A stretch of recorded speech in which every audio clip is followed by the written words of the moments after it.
നേന്ത്രപ്പഴവും മുട്ടയും ചേർത്ത് വളരെ എളുപ്പത്തിൽ ഉണ്ടാക്കാൻ പറ്റിയിട്ടുള്ള ഒരു വ്യത്യസ്തമായ സ്നാക്കാണ് ഞാനിന്ന് കാണിക്കുന്നത്. വളരെ എളുപ്പത്തിൽ തന്നെ നമുക്കിത് ഉണ്ടാക്കാൻ പറ്റും. അപ്പോൾ ഇതെങ്ങനെയാണ് തയ്യാറാക്കുന്നത് നോക്കാം. ഇതിന് വേണ്ടി ഞാനിവിടെ ഒരു നേന്ത്രപ്പഴമാണ് എടുത്തിട്ടുള്ളത്. നല്ല പഴുത്ത നേന്ത്രപ്പഴമാണ് എടുത്തിട്ടുള്ളത്.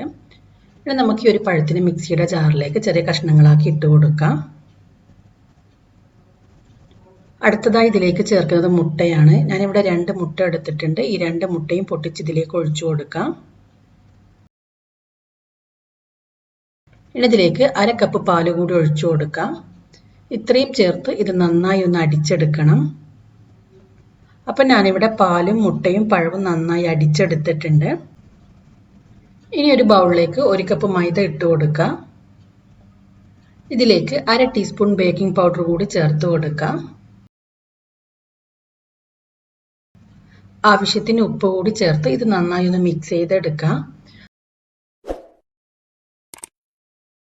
അപ്പം ഞാനിവിടെ മൈദയും ബേക്കിംഗ് പൗഡറും ഉപ്പും നന്നായിട്ട് മിക്സ് ചെയ്തെടുത്തിട്ടുണ്ട്. ഇനി നമ്മൾ നേരത്തെ അടിച്ച് വെച്ച പഴത്തിൻ്റെ മിക്സ് ഇതിലേക്ക് ഒഴിച്ചു കൊടുക്കാം. പഴത്തിൻ്റെ മിക്സ് ഈ ഒരു മൈദയിലേക്ക് ഒഴിച്ച് ഒട്ടും തന്നെ കട്ടയില്ലാത്ത വിധത്തിൽ നന്നായിട്ട് മിക്സ് ചെയ്തെടുക്കണം. ഇപ്പം നമ്മുടെ ബാറ്റർ കുറച്ച് കട്ടിയാണ്. നമുക്കിതിലേക്ക് ആവശ്യത്തിന് പാലൊഴിച്ച് ഈ ഒരു ബാറ്റർ കുറച്ച് ലൂസാക്കി എടുക്കുക. നമ്മൾ സാധാരണ ദോശമാവിൽ തയ്യാറാക്കുന്നത് പോലെ ഒരു മാവാണ് വേണ്ടത്. അപ്പം ഞാനിതിലേക്ക് വീണ്ടും ഒരു 1/4 കപ്പ് പാല് കൂടി ഒഴിച്ച് ഇത് നന്നായിട്ടൊന്ന് മിക്സ് ചെയ്ത് കുറച്ച് ലൂസാക്കി എടുത്തിട്ടുണ്ട്. നിങ്ങൾ പാലൊഴിക്കുന്ന സമയത്ത് നോക്കിയിട്ട് ഒഴിക്കുക, ഒരുപാട് ലൂസായി പോകരുത്. അപ്പം നമ്മുടെ മാവ് ഇവിടെ റെഡി ആയിട്ടുണ്ട്. ഇനി നമുക്കൊരു ബൗളിലേക്ക് 1 കപ്പ് തേങ്ങ ചേർത്ത് കൊടുക്കാം.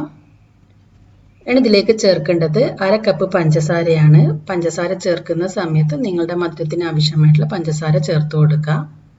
ഒരു 1/4 ടീസ്പൂൺ ഏലക്കാപ്പൊടി കൂടി ഇതിലേക്ക് ചേർത്ത് ഈ ഒരു പഞ്ചസാരയും തേങ്ങയും നന്നായിട്ട് കൈകൊണ്ട് മിക്സ് ചെയ്തെടുക്കണം. അപ്പോൾ ഞാനിവിടെ പഞ്ചസാരയും തേങ്ങയും കൈകൊണ്ട് നന്നായിട്ട് മിക്സ് ചെയ്തെടുത്തിട്ടുണ്ട്. ഇനി നമുക്കിത് എങ്ങനെയാണ് തയ്യാറാക്കുന്നത് നോക്കാം. ആദ്യം ഒരു പാൻ വെച്ച് നമ്മൾ സാധാരണ ദോശ ചുടുന്നത് പോലെ പാൻ ചൂടായി വരുന്ന സമയത്ത് മാവ് ഒഴിച്ചു കൊടുക്കാം. പാൻ നന്നായി ചൂടായി വന്നതിന് ശേഷം തീയൊന്ന് കുറച്ച് വെക്കണം, അല്ലെങ്കിൽ ദോശ പെട്ടെന്ന് കരിഞ്ഞു പോകും. ഇനി ഒരു ദോശൻ്റെ മുകൾ ഭാഗം ഒന്ന് വെന്ത് വരുന്ന സമയത്ത് നമുക്കിതിൻ്റെ മുകളിലേക്ക് കുറച്ച് നെയ്യ് ചേർത്ത് കൊടുക്കാം. ഈ ഒരു ദോശ ചെറുതായി ഒന്ന് വെന്ത് വരുമ്പോഴത്തേക്കും നമുക്കിതിനെ തിരിച്ചിട്ട് കൊടുക്കാം. ഇനി നമ്മൾ നേരത്തെ തയ്യാറാക്കി വെച്ച തേങ്ങ ഇതിൻ്റെ മുകളിലേക്ക് ഇട്ട് കൊടുക്കാം. ഈ ഒരു തേങ്ങ ഇട്ടതിന് ശേഷം 2 സൈഡും ഇതുപോലെ മടക്കിയെടുക്കാം.